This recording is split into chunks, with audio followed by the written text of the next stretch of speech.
Hello. Good morning, everybody. Lovely to see so many of you on the line for our April State of the Buy-to-Let Mortgage Market webinar. Just a little reminder, we are Property Master. We are the leading online broker for buy-to-let mortgages.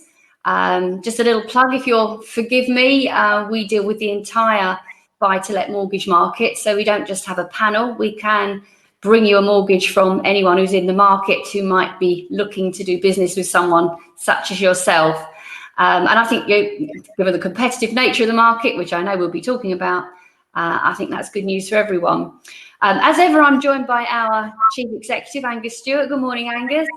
Good morning, Christine. Morning, everyone. Just, I think the timing's particularly good. We said in our invite to you all, we were talking about the runaway housing market. There's a lot of optimism at the moment as we're coming out of lockdown. And indeed, Angus's old employer, Barclays Bank, Chief Executive this morning on the Today programme, saying that we may be in for an economic boom bigger than anything we've seen since the Second World War. So the timing is good to see what that might mean for the housing market and what that might mean for people such as yourselves who are investors in property. So Angus, I think you've put some insights together to take us through that, and then we will pick up some questions. And I'll throw some questions in as we go, because we've already had quite a few in from those of you on the line. So over to you, Angus. Thanks, Chris. Good morning, everybody. It's great to be back with you. It's great that I've managed to have a haircut and get rid of my 15 weeks of lockdown growth. And I've even managed to get out and have a pint in a pub garden. So it's been a good month. And what I would say is, if you've got any questions about buy-to-let and just generally in the area of buy-to-let, then please put them in the comments or put them in the questions, and we'll do our best to answer them as we go through. As Chris has said, we've had a number of things raised already. And what I'll start now is just to give you a little sort of brief presentation on where we see the state of the market at the moment, and hopefully that will stimulate some other questions from you. So bear with me. I will try and share my screen here. Yes, Angus has just said pop any questions in the chat box, and there's also the ask a question box at the bottom, and I will monitor both of those as we go. Thanks, Linda. I've just recorded your question, and we will get to that, I promise. Good morning. Okay, so hopefully you can see that slide. Let's see if we can move on to the next one. So where are we? We've seen a surprising, in some ways, growth in house prices, 8.6% in the last year. So huge growth, and a lot of that's been triggered by the government's generosity in reducing stamp duty up to £500,000, which has had a major impact on both the residential market but also the buy-to-let market. And highest annual growth we've seen since October 2014. That's clearly, the £500,000 limit is ending end of June, and it was extended until September at the £250,000 limit, which is again ideal for many buy-to-let landlords because the properties you seek are often less than £250,000. So that is good news. In March, 191,000 homes sold, double the number in March 2020, and third higher than February 2021. And we're seeing a big impact on rentals as well. I mean, and I think we need to start. I've got some slides in a second talking about some of the differentials here. I mean, rentals outside London are going up, quite nicely. Central London is taking a hit, and as we all know, people have been working from home much more. And certainly, if you're in Central London, you're probably going, "Why am I paying all this money for a property in the centre? Commute to my office when I don't go to my office anymore, and here I am, haven't got a garden." And so we're seeing a change in the shape of what the customer demand is. So annual house price changes. The real growth area has been sort of northwest and the Midlands, and again, it probably doesn't surprise us. Those are the areas that have been haven't had the rate of growth that the southeast has seen over the last 20 odd years. And so there's a slight degree of levelling up here. And we're never going to see sort of heady heights of London prices in northwest, but there's clearly a move to at least start that levelling exercise. But rents are close to all our hearts. Outside London, you've seen some decent rental increases in the last 12 months. Sort of 8 or 9% in some locations, and that's splendid. The only place where rents are going down is in London, and I think that is probably going to be I think we're going to see that continue to see a bit of softening of rents there, whilst businesses work out whether they want staff in their offices in central London or not. And we're seeing differing views on some of the bigger employers as what it is they're looking for there. I mean, Angus, we had a question from Steve, who's on the line. When will rents get back to pre-COVID levels? From what you're seeing here, I guess it depends where you are. Absolutely. I think if you're in central London, I think you could have a bit of a wait to get your rental income back up to where it was, and you may need and that's a challenge, because you've got a situation where you've got a relatively high price still, your rents are going down, if anything, and therefore your yields are not good. It's going to make it difficult from an affordability perspective in terms of getting remortgages. So lots of challenges for people who are heavily invested in the southeast. If you've got a portfolio or property Midlands and northwest and the north, well, you're actually much happier. You've got some price increase, as we've seen, but your rental yields are going up at a good rate. And clearly, if it was me and I got some money to invest, I'd be looking further north rather than further south to get best bang for my buck. So, talking about that, where would you invest? And this is a study which Compare the Market did, and it's what they've done is looked at prices of property, rents from property, and then tried to moderate that with where are people looking from a Google search perspective to live. And surprised me to a degree that top of the list, when you take all those factors into account, was Birmingham. So again, clearly not the southeast, but Midlands and North is looking good as an investment opportunity. And as you go down that list, you'll see that everywhere is either Midlands, North, or even one or two opportunities up in Scotland, which is great to see as well. So so if you're looking for where you're going to invest, I can't see many people putting their money in London or the southeast in the near future. Holiday lets been in the news a huge amount because we're all being forced to do staycations, and certainly as a business, I mean, I know that we've had twice the volume of holiday let applications this year compared with the same time last year. So we're seeing a significant increase in demand for holiday lets for understandable reasons. I mean, it is interesting. Holiday lets have got a lot going for them in terms of some of the tax benefits which have been eroded from the standard buy-to-let. So well worth having a look at holiday lets if you're looking to expand your portfolio. There are clearly some pros and cons with that. But just looking at where would you buy your holiday let, well, clearly the places people want to go on holiday. Well, doesn't surprise you. Lake District, Cornwall, Yorkshire are top of the list, because you need to make sure that you're going to have your idyllic holiday let cottage in a place where people want to go on holiday. The key thing about holidays is that you've only got 15, 16 weeks a year where you're going to get a substantial rental, and you need to ensure that you maximize that opportunity. And therefore it is location, location, location. Well, we've got Anthony on the line, and he's picked the right location. He has a holiday let in Cornwall, Angus, but he's asking, what is the holiday let buy-to-let mortgage market like at the moment? He's thinking about remortgaging, and he's asking about what are the sort of LTVs lenders in that market are looking for, because not every lender does holiday let. So how does it work, and what are the differences?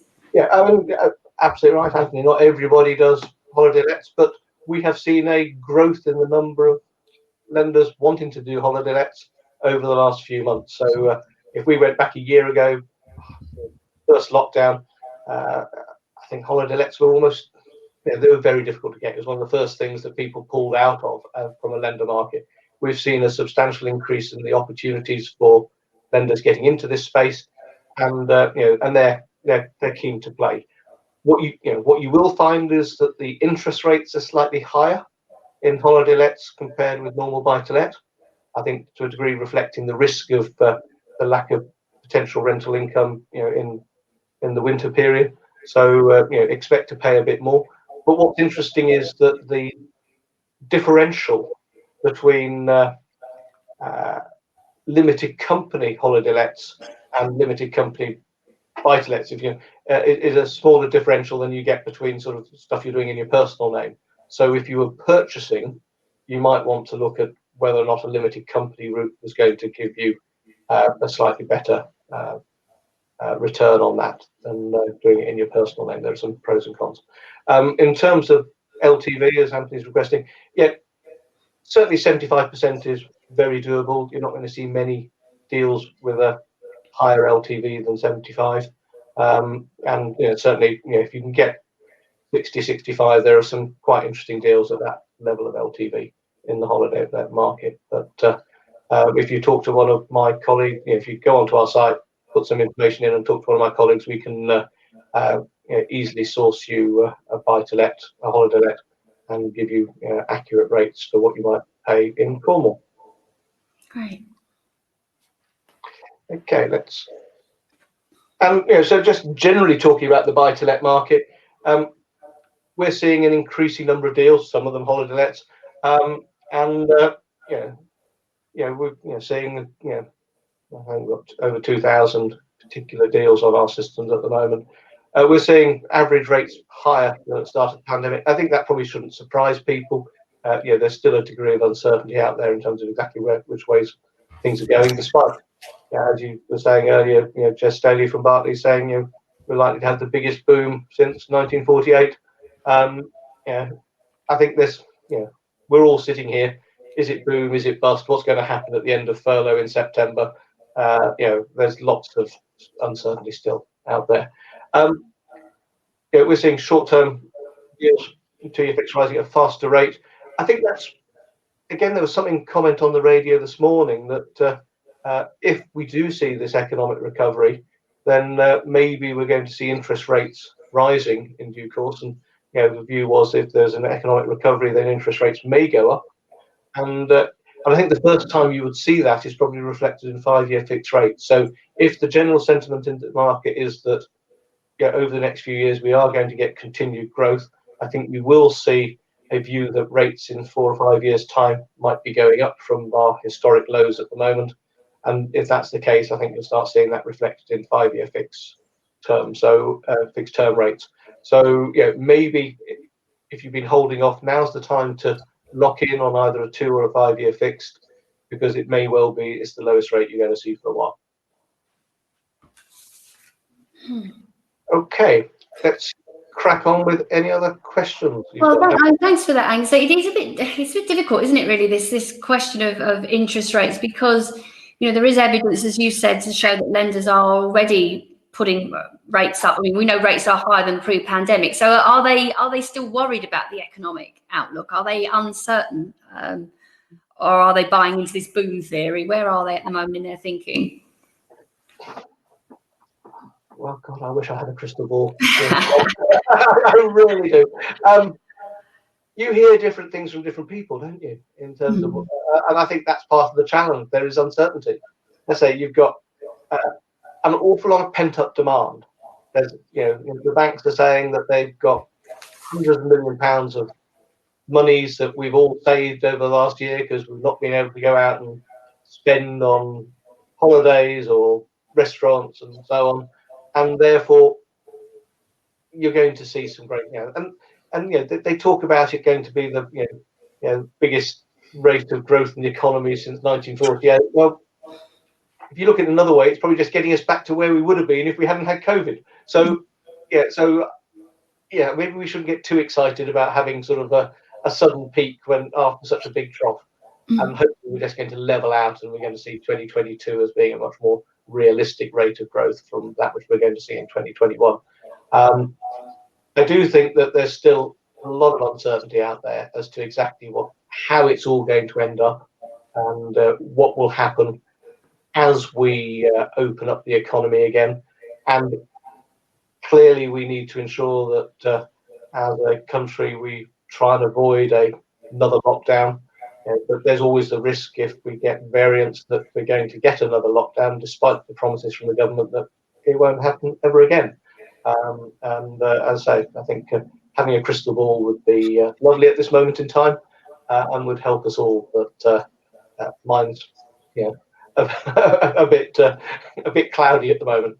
Yeah, but as you say, we know rates are higher, mortgage rates are higher than pre-pandemic, and if 5-year fixed rates are starting to drift up, then that's something to bear in mind if you're looking now at what to do. What about lenders' criteria? Because we saw it seems to be becoming an even more complex market, with lenders using criteria to manage demand and dipping into some markets and then dipping out of others. Are there any general comments you can make about what's happening?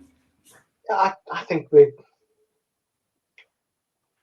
think criteria have become a much more important battlefield for lenders, or control mechanism for lenders, in terms of controlling the types of business they're looking to take.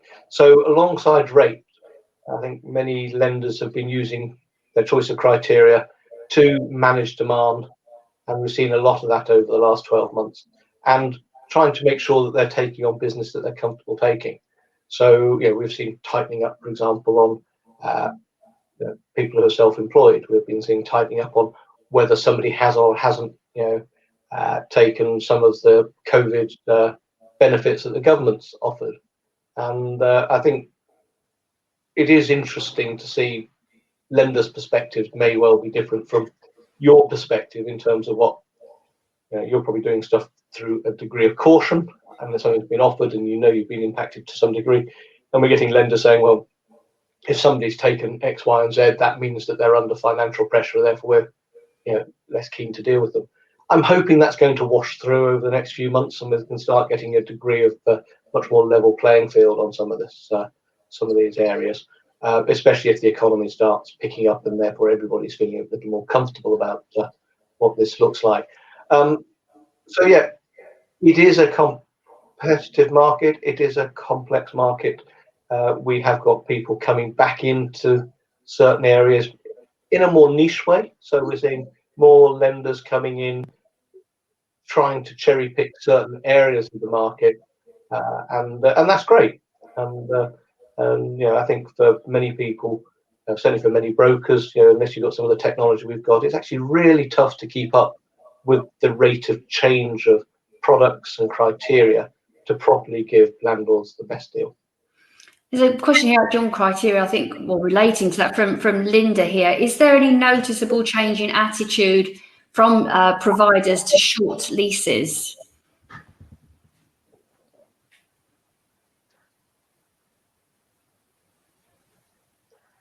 I think my short answer to that is not yet.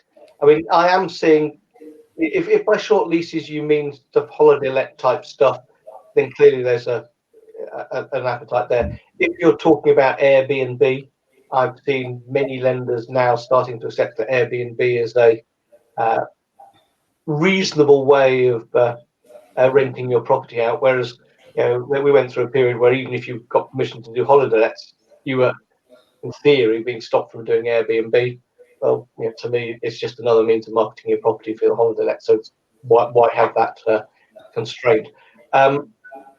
So for most lenders, the issue here is that they want an AST of at least 6 months if they're doing the standard buy-to-let. So I'm not seeing any significant shift into shorter term lending than that. Clearly, with holiday lets, you've got a maximum rental period of 1 month. To time with the holiday let legislation. So, is there a gap there? There probably is, but I'm not seeing lenders jumping in to say we're willing to do 3-month lets on a regular basis. I think that's because they want certainty of revenue. So, So I think that's there may be a gap in the market there for if there's demand there, and I'm not certain how much demand there is.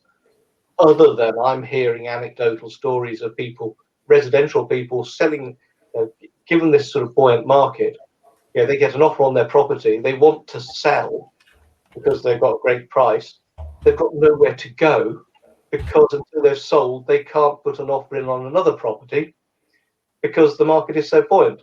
And so there is probably a demand for some short-term rental. And I've spoken to a few people who are saying, well, I'm going to go into rental for 6 months whilst I've sold my property. I want to hunt around. I want to get the right property for me. That means I want to go into rental for 6 months, even though I know in some ways it's costing me money to do that. So there is clearly some pent-up demand for something slightly different there. Possibly so. Oh, Linda's just come back. She's talking about more about ownership structure, I think, here. She says, I was meaning short leasehold in terms of years remaining below 70 years. This is something you and I were talking about with flats only the other day, weren't we? Well, how do lenders view leases that are below 70 years?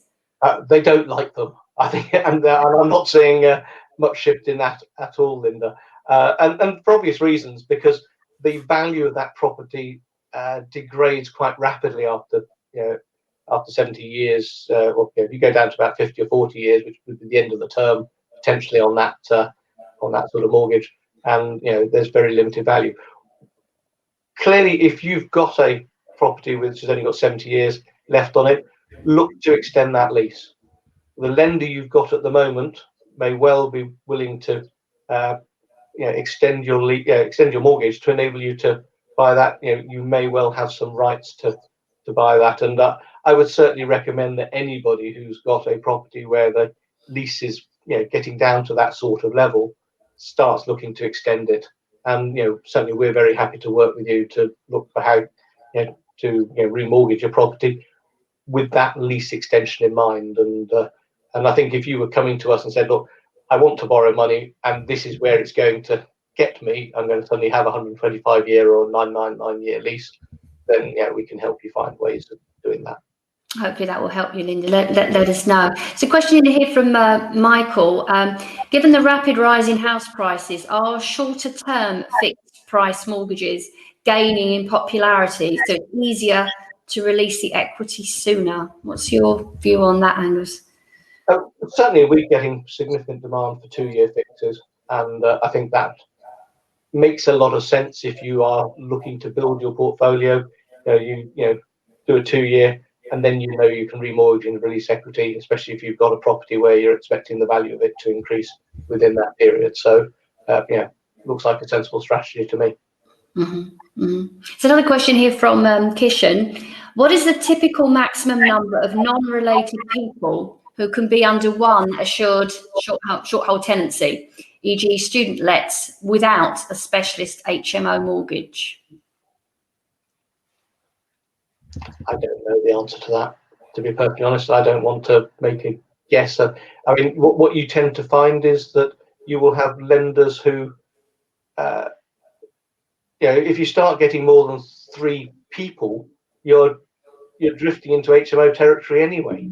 They're individual households, and students would come under that definitely in many cases. So I think we can take that offline and have a proper look at it, but I don't know an absolute number for you, and I think you probably want to be going down the HMO type route there and making sure that you're licensing properly.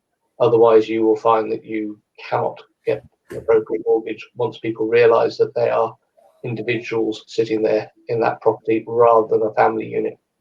Yeah, if they're unrelated and sharing facilities, the rules are quite strict, aren't they, Angus? Yeah, absolutely.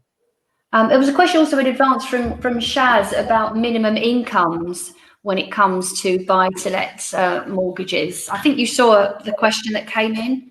I did. I mean, Shaz was looking for help in a situation where he got, he's saying, can you help with no proof or a low income mortgage?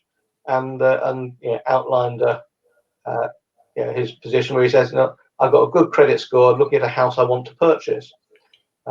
I'm a homeowner with 14 years left on my mortgage, about 45,000 left to pay. I need to remortgage the house to a value of 110 or more, but he doesn't tell me how much it's currently worth. So again, there's a challenge there. But what he wants to do is, basically do a let to buy situation and buy another residential property, and that becomes challenging because what he was inferring in his note was, well, could I do it as another buy to let because I've got low income and can't prove my income? And I think the answer to that is not legally, Shaz. I mean, if you are either going to be doing a let to buy with your current property and buy something else as a residential mortgage, and therefore, your income is absolutely part of that, or you are doing a buy to let where somebody else is going to be living in the property and it is not a residential for you. Lenders take a very dim view on people trying to live themselves in the property they've positioned as buy to let, and they consider it as fraud, and it is fraud, and they would record it as fraud, and that makes life very difficult for you downstream if you're trying to do other mortgages. So my advice to you is don't try and get, in the industry we call it a backdoor residential. Don't even consider that route. There are probably better ways that you could, if you're looking for a larger property, rent the current one, rent your one out and maybe rent something else if that's what you need to do. At least that would be a legitimate way of progressing rather than trying to do something through the back door. There's a question here from Andy. Are there buy-to-let lenders prepared to lend on a remortgage on a terrace property if one also owns next door? Both are owned within an SPV. Yes, there are. I mean, the issue is one of concentration risk, Andy, as you'll appreciate. But if it's just 2 properties within the same postcode, I think we can certainly find you a lender willing to do that. If you had 10 within the same postcode, that would probably be a challenge. So it is a concentration risk issue, but by all means talk to us. If it's just the house next door, I think we probably can help you. Great, Andy. Well, come back to us afterwards. That would be brilliant. It's a question here from Dan. I think Dan's getting a bit frustrated here. He's saying, my offer for a buy-to-let was accepted, but I'm finding it difficult to get a mortgage due to the fact that my prospective buy-to-let property is more expensive than my current residential flat, 3 times more. I have no intention of living in a house, which will be more expensive. I have a basic salary. He's signing off with, is there any way around this anti-business nonsense? So he wants to buy a house bigger than where he lives, but that's what he wants to do. What's the issue? Well, the issue here is that many lenders get concerned when they see that scenario because they think it's exactly the situation I've described a moment ago of a backdoor residential, that somebody's trying to buy something which is bigger than they could normally afford. And now, I think the issue there, Dan, is if it's with us, talk to me. We need to be able to communicate with the lender that you have no intention and be able to demonstrate why there's no intention to move into that property. And what your strategy is. Why are you going for something that's so much bigger when it would have been, with the same amount of money, it would have been better to buy 2 smaller properties and actually get a higher return on it. And I think that's the concern that the lender will have, because this is exactly the situation they see people doing backdoor residential, and so it just sends warning bells. But that doesn't mean it's not possible to sort out. But as you are clearly identifying, it's harder because of that. But if that clearly is your strategy, if we can demonstrate to a lender's satisfaction that why you're trying to do what you're trying to do, then it should be possible. But I can understand your frustration, and I can understand the lenders where it is. This is where I know there are lots of examples, Angus, because we've talked about them where we've interceded and talked to a lender. So it's not just about having the systems; it's about having the contacts as well. Absolutely. I mean, here's a scenario where computer says no, Exactly.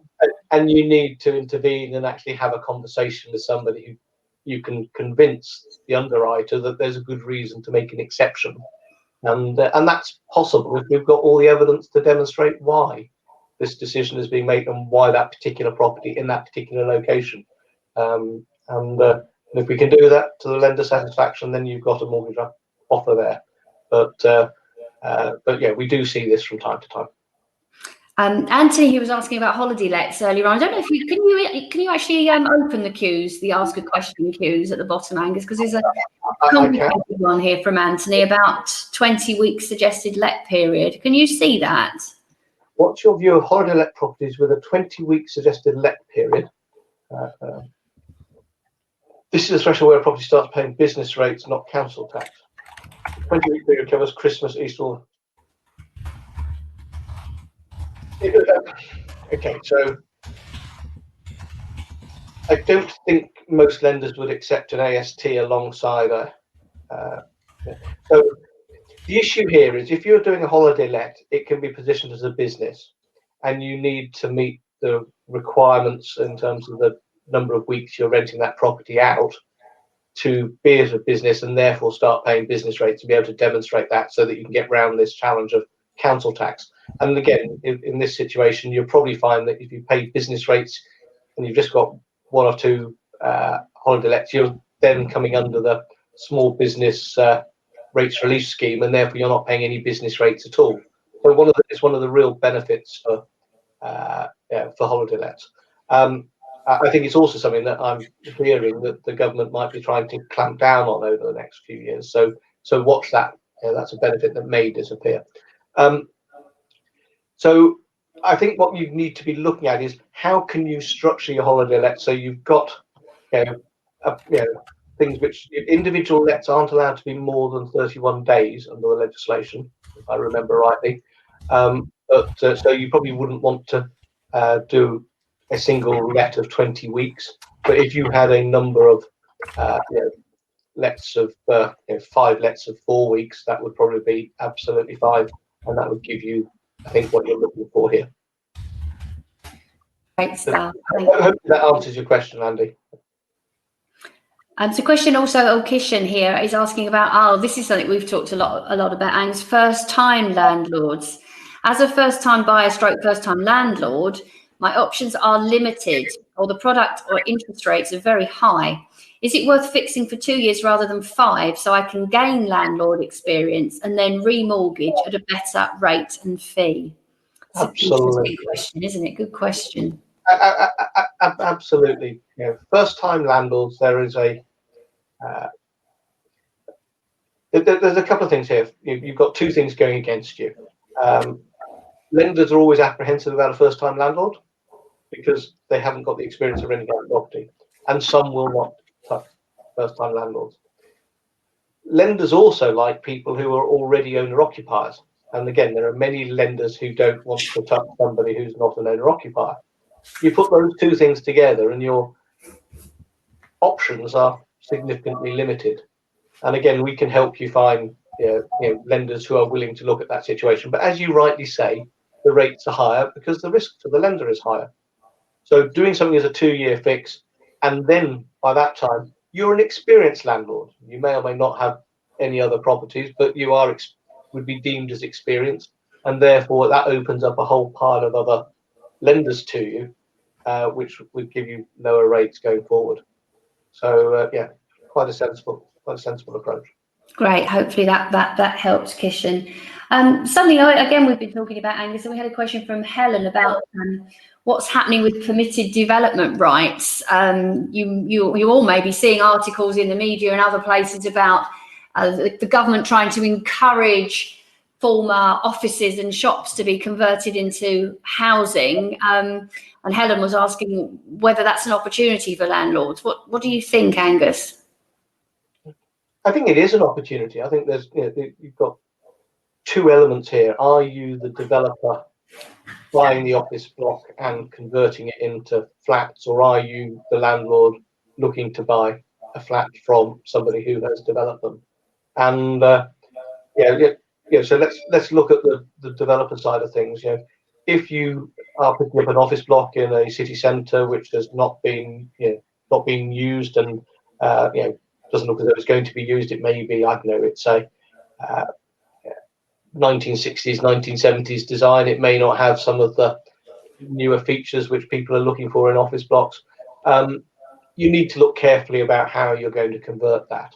And and things that would concern me if I was converting it, and certainly if I was looking to buy a flat in there, is is there any history of asbestos? Do I need to, is it going to be expensive to convert, given some of the risks? How am I going, what size flats am I going to make out of this? How am I going to ensure that there's no noise challenges? If you imagine these big empty open floors of office blocks, if you're starting to divide them up, is there going to be noise traveling between one flat and another? How do I make sure that I don't have any issues with that? Many of these buildings will have had false flooring so far, to enable you to lay cables underneath to your different desk positions. Again, is that going to, how are they going to handle that? Is that going to cause a noise vibration challenge or even a security challenge there? So look at what's being converted. Also look at the construction of that office block. Again, some of the concrete modular building techniques that have been used for office blocks may not be that attractive to a lender who is used to lending on buy-to-let properties, and so it may come under the unusual construction challenges that you get with some lenders and their criteria, which means you're into specialist lenders, which means an increased price. Again, what's going to be the ownership structure? Somebody's going to own the freehold. Are you going to get a long lease on this property? Are there any concerns about any responsibilities you might have? I'd certainly look carefully if I was buying one. Are there any potential issues? Is there cladding on the side of the building? I would hope by now people would have sorted out whether there's any cladding issues, but certainly you wouldn't want to buy something as a leaseholder which subsequently had a challenge. Found you got a challenge with fire protection. You would think it would have been picked up by the developer sorting that. But again, go in with your eyes open.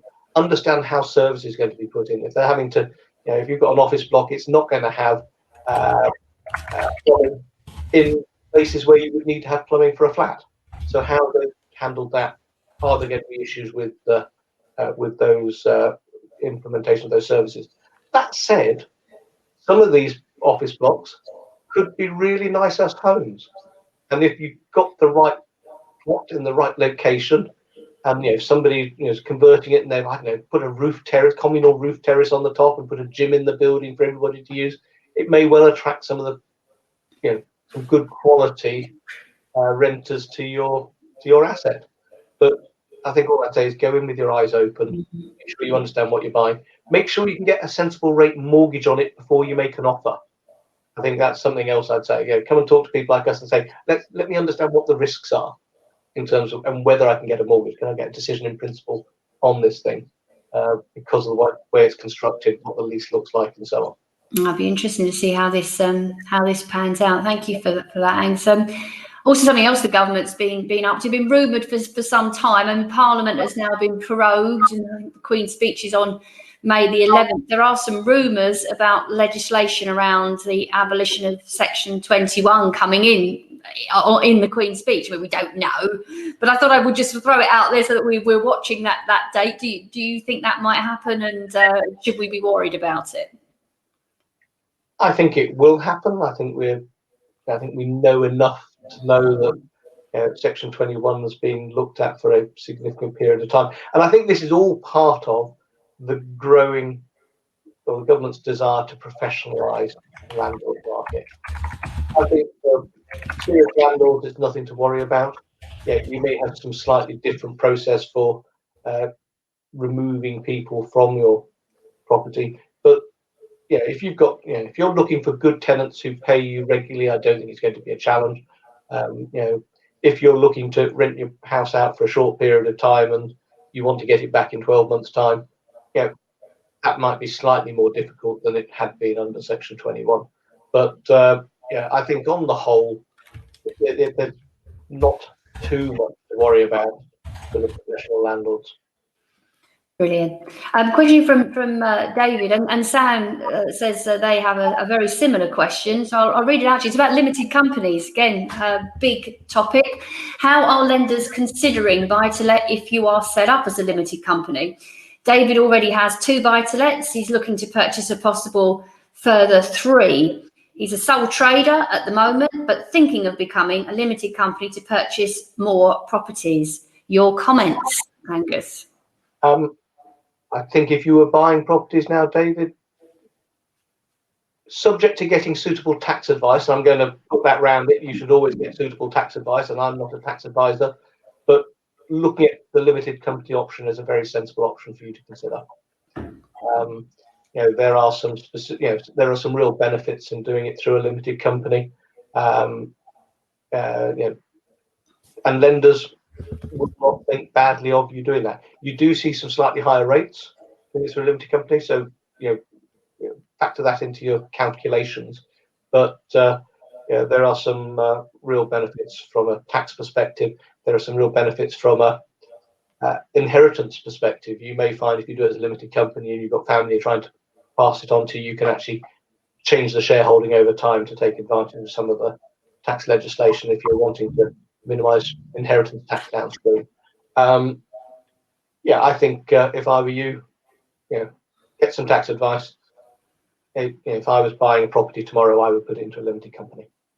And sorry, about rates for limited companies, they are a bit higher, are they? Or? Yeah, they tend to be a bit higher. They're probably about 1% higher on average at the moment from, but I think you need to look at things in the round. So lenders look positively on it. Many more lenders have come into the limited company market over the last 12 months or so. And you shouldn't think it's a bad option to consider. Yeah, I think if you've got existing properties, obviously you would have to sell them into the company, and then the economics change. But David's buying new, so absolutely. So new makes sense to go through a limited company in most cases. Existing, clearly you're crystallizing capital gains tax liabilities. You've got to sell and repurchase the property, so you've got a stamp duty issue. So it's a bigger decision if you're shifting existing properties into that limited company. But for some people, there are some benefits in doing that as well. So it all comes back to your personal situation. Talk to your accountant or tax advisor as to what you should be doing. But I think anybody purchasing property today would be foolish if they didn't look at the option of doing it through a limited company and make a sensible choice based on the facts. Great. I think someone, a colleague of mine in our green room, has just posted a blog that we wrote on this issue, David and Sam. So there's a blog posting on our site about the pros and cons of limited companies. It might be worth a look, just to give you, a bit more insight into those general issues. And obviously, if we can help, do come back, and good luck with it. Excellent. It's Tusha here. Question from Tusha: why do lenders charge a huge product fee in limited mortgage? Do you mean? I think Tusha means limited company mortgages. So are the arrangement fees bigger? Are the product fees bigger? Not always. Sometimes in personal names you see huge product fees. They look at it in the round, Tusha, and they look at what they're trying to in terms of return. So you can see a balance between rate and fee in both stuff in a personal name and stuff in a limited company name. Overall, I do see slightly higher rates in limited company, and to a degree that's because not all the main lenders are offering limited company yet, but the vast majority are now in this space. I think there are some decent product rates out there for you if you're doing stuff in limited company, and also there are some benefits from an affordability perspective in terms of what you can get through a limited company sometimes. So. Oh, that's great. Well, I think we're sort of winding down. But just very quickly, another issue we've seen a lot about in the media is the issue of energy efficiency and the impact on landlords. We've seen quite a number of lenders launching products designed to help landlords improve energy efficiency. Any sort of comments on that before we close, Angus? Yeah, I think we're at the start of this subject matter rather than the end. With COP21 coming up later this year, talking about climate change. The government is clearly keen to drive us towards greater energy efficiency in terms of our homes. We'll have seen the removal of the Green Homes Grant. I'm hoping that the government comes up with something as an alternative to help both residential owners as well as landlords move down this route. And I would expecting more lenders to start launching products which have got some green elements to it. If what is being suggested, and clearly it's only suggested at the moment, is that from 2025 you won't be able to rent out a home which has got, or you won't be able to have a new rental on a home which has got energy of less than a C. And by 2028 it's supposed to be all rental properties. That's a big change for many people, where so much of the housing stock doesn't meet the C level. So I think a couple of things there is, if you're doing some refurbishments to your property, look and see what you can do to get it up to a C. And again, there may be some mortgages there to help you as part of that process. And I think plan for this change. It's going to happen. Quite what the date's going to be, quite what the deadline's going to be, quite what the incentive schemes might be, I don't know. But sure as eggs is eggs, you're going to see a tightening of these rules over the next few years. So don't ignore it. Yeah, I tentatively looked at mine the other day, and I've got one that's an E, which was a bit of a shock. So don't be shocked. Look now and plan. Final question here before we go from David, who I think we were talking to earlier on. Do you think the lenders' arrangement fees might come down in the months ahead, as they seem to have gone up a lot recently? I haven't got any data on that, David, but I've heard others say that. So Angus, have arrangement fees gone up, and do you think they're going to carry on going up? Well, I think do the maths here. On the whole, what lenders are doing is putting their fees up so they can have a lower headline rate. And often if you do the maths, you can have a same lender with a product that's got a higher interest rate and no fees, and you've got another one which the same lender's got a lower interest rate but I don't know, £2,000, £3,000 fee. And if you did the maths over that term, you're paying exactly the same. Yeah.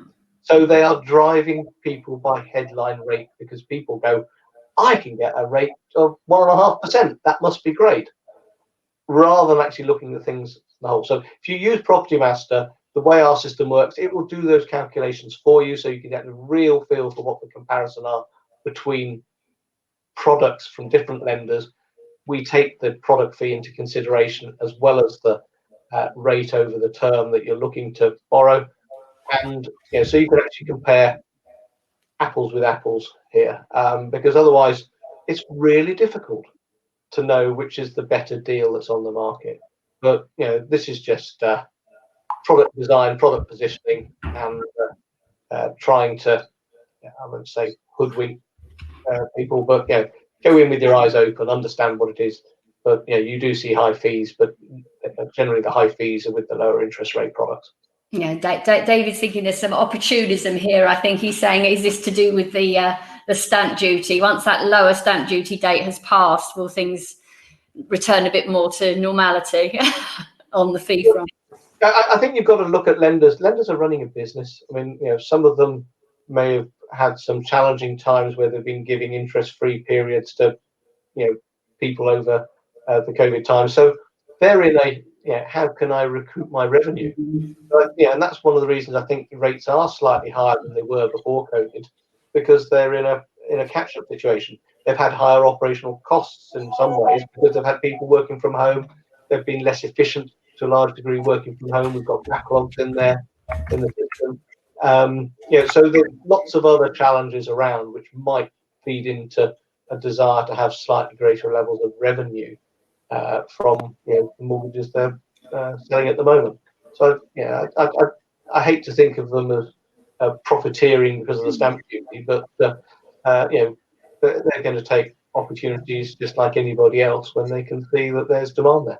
Yeah, and we've just posted a link to our Property Master calculator, so you can go in there and have a play, and as Angus has said, you can work out and see the exact costs of what's available for you. So do have a look at that. And David says, thanks for the online system is fantastic, very helpful. So thank you, David. That's brilliant.